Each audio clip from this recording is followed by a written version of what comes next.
Hello दोस्तों, नमस्कार, सत श्री अकाल, आदाब, वनक्कम, केम छो। मैं अमित सागर जीतेंगे हम की दुनिया में आपका एक बार फिर से स्वागत करता हूं। आज हम बात कर रहे हैं रिच डैड पुअर डैड के चैप्टर 6 की, जिसका टॉपिक है सीखने के लिए काम करें, पैसे के लिए काम ना करें।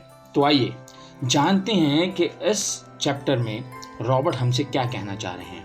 रॉबर्ट बताते हैं कि कुछ साल पहले एक पत्रकार ने सिंगापुर में रॉबर्ट का इंटरव्यू लिया था। बातचीत के दौरान उसने बताया कि वो उनकी तरह एक बेस्ट सेलिंग लेखक बनना चाहती है, लेकिन उसके उपन्यास जो सबकी राय में बहुत ही बढ़िया थे, कभी भी वो बेस्ट सेलिंग तक नहीं पहुंच पाए। रॉबर्ट ने सुझाव दिया कि वो बिक्री प्रशिक्षण का कोर्स कर ले। इससे रिपोर्टर को बुरा लग गया। रिपोर्टर ने कहा कि उसने अंग्रेजी साहित्य में एमए किया है और बेचना सीखने से इसमें उसे कैसे मदद मिल सकती है। रिपोर्टर ने यह भी कहा कि दरअसल वो सेल्स पीपल जो होते हैं उनसे बहुत नफरत करती है। रॉबर्ट ने उस पत्रकार को कहा कि आप मेरी जिस बुक के लिए मेरा इंटरव्यू लेने के लिए आए हैं, एक बार उस बुक को देखिए। उस बुक में लिखा हुआ था बेस्ट सेलिंग बुक।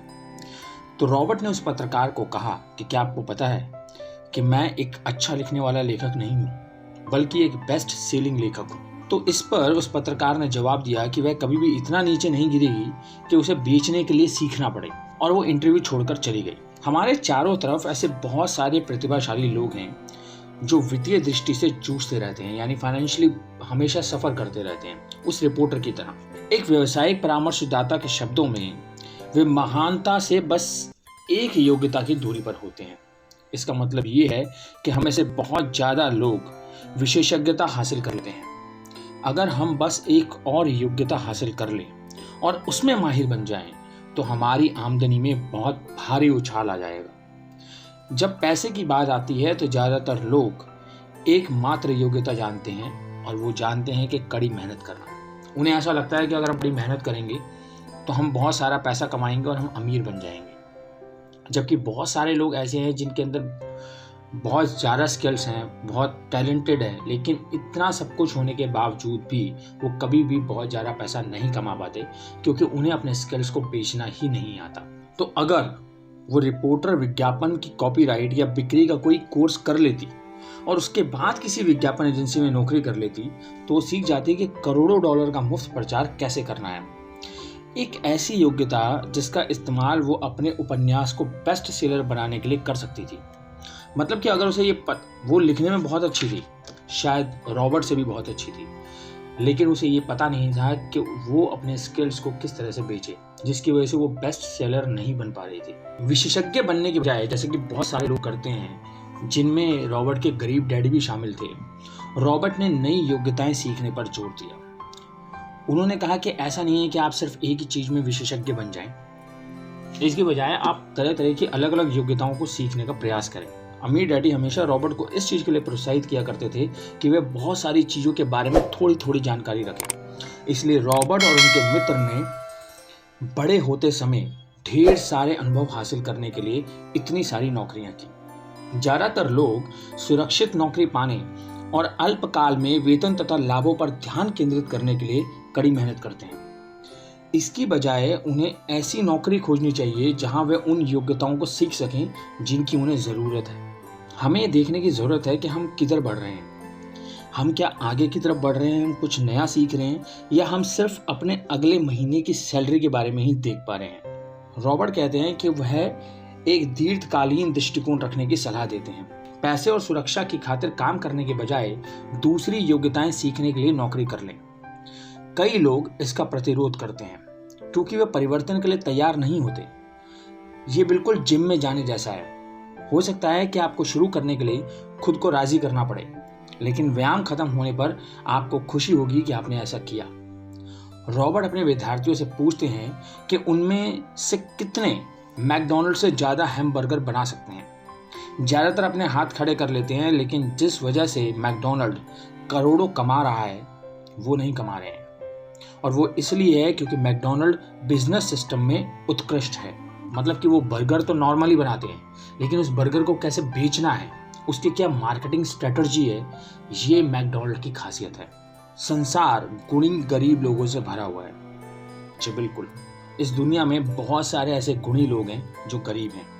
उन्हें सफल होने के लिए मैकडॉनल्ड के बिजनेस सिस्टम जैसी ज़्यादा योग्यताएं सीखनी चाहिए कि कैसे वो अपने गुणों को बेच सकते हैं और उससे पैसा कमा सकते हैं। रॉबर्ट कहते हैं कि उनके गरीब डैडी चाहते थे कि रॉबर्ट विशेषज्ञता हासिल करे। हालांकि ये उनके खुद के जीवन में ज़्यादा अच्छी तरह कामयाब नहीं रहा था। वह कभी ये नहीं समझ पाए कि वे जितने ज़्यादा विशेषज्ञ बनते हैं आप उतने ही ज़्यादा फंस जाते हैं और उसी विशेषज्ञता पर निर्भर रहते हैं। दूसरी तरफ अमीर डैडी ने माइक और रॉबर्ट को प्रोत्साहित किया कि वे खुद को तैयार करें तथा व्यवसाय के बहुत सारे अलग अलग क्षेत्रों के बारे में जानकारी हासिल करें। द्वितीय विश्व युद्ध वाली पीढ़ी एक कंपनी से दूसरी कंपनी तक फुदकने को बुरा मानती थी। मतलब अगर आपने एक जॉब छोड़ के दूसरे में चले गए तो उसे अच्छा नहीं समझा जाता था। आज इसे चतुराई भरा माना जाता है।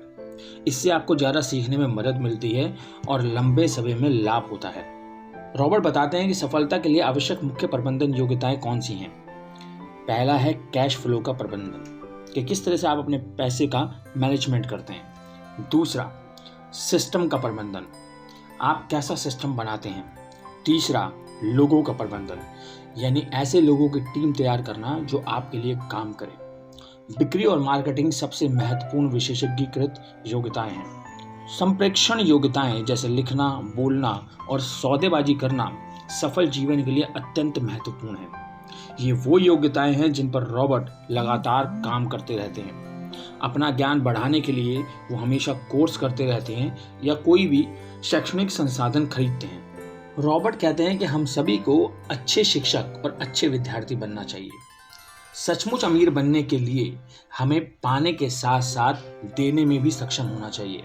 सिखाना एक तरीका था जिससे अमीर डैडी और गरीब डैडी दोनों ही दूसरों को देते थे। लेकिन अमीर डैडी ने चर्च, परोपकारी संस्थाओं और अपने फाउंडेशन को पैसा भी दिया। वो जानते थे कि पैसा पाने के लिए उन्हें पैसा देना भी होगा।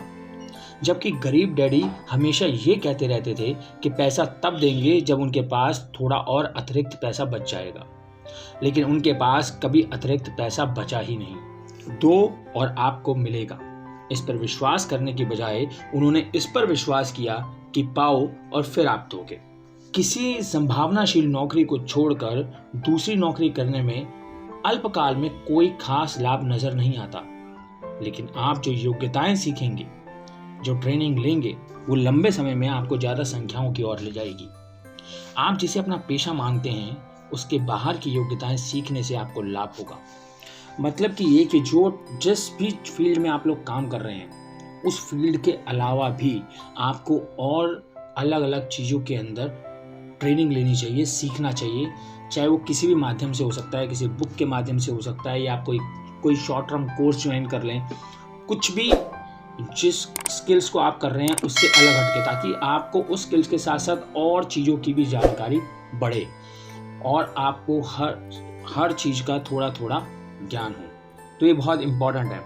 आपको जिस स्थिति में सबसे ज़्यादा डर लगता है, बहुत इम्पॉर्टेंट बात है ये, आपको जिस बात से सबसे ज़्यादा डर लगता है वही वो योग्यता है जिसे आपको सीखने और जीतने की ज़रूरत है। और आपको ये करने के लिए खुद को विवश करना पड़ सकता है। जैसे कि वही बात कि जिम में जाने के बाद आपको खुशी होगी कि आपने ऐसा किया। तो दोस्तों, मैंने बहुत ही शॉर्ट में आपको इस चैप्टर के बारे में बताया है। एक बहुत ही पुरानी कहावत है कि जॉब यानी कि नौकरी बस दिवालियेपन से ऊपर का संक्षिप्त रूप है, यानी उससे सिर्फ एक स्टेप ऊपर की बात है। आपकी नौकरी गई और आपका दिवालियेपन हुआ, यानी कि आप तभी तक खुश हैं, तभी तक सब कुछ सही चल रहा है जब तक वो नौकरी चल रही है। लेकिन कल किसी भी वजह से अगर वो नौकरी चली जाती है तब क्या? तब आपके पास क्या ऑप्शन है?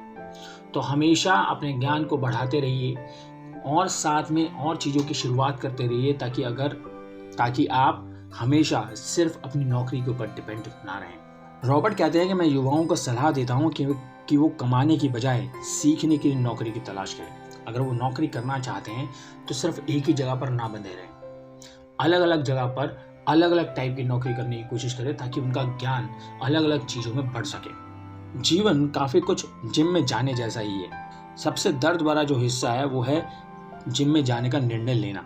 एक बार जब आप उसके पार पहुंच जाते हैं तो फिर सब कुछ आसान हो जाता है। संसार प्रतिभाशाली गरीब लोगों से भरा हुआ है। अक्सर वही गरीब होते हैं या आर्थिक रूप से संघर्ष करते हैं या अपनी क्षमता से कम कमाते हैं, इसका कारण सिर्फ उनके ज्ञान का विषय नहीं है, इसका कारण है उनका अज्ञान। तकनीकी दृष्टि से विशेषज्ञ होने की अपनी शक्तियों और कमजोरियां होती हैं। तो इसमें टोटल मिलाकर के मैं आपको ये कहूँगा कि जो 2-4 मेन पॉइंट है। एक तो ये कि आपके अंदर अगर स्किल्स हैं तो आपको कुछ ऐसी ट्रेनिंग या किसी ऐसी चीज़ को ज़रूर जानना चाहिए जिससे आपको पता चल सके कि आप अपने स्किल्स को कैसे मार्केट कर सकते हैं, कैसे बेच सकते हैं, ताकि आप उस स्किल्स से पैसा कमा सकें।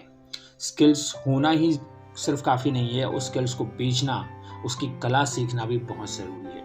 और एक और जो अच्छी बात है इसके अंदर वो ये है कि बहुत सारे लोगों के पास, मैंने भी बहुत जगह पर देखा है, ऐसा होता है कि हमें ऐसा लगता है कि भाई अगर किसी को कुछ ज़रूरत है तो हम ये सोचते हैं कि मेरे पास कहीं से और आएगा तो फिर मैं उसकी मदद करूँगा, लेकिन ऐसा नहीं है।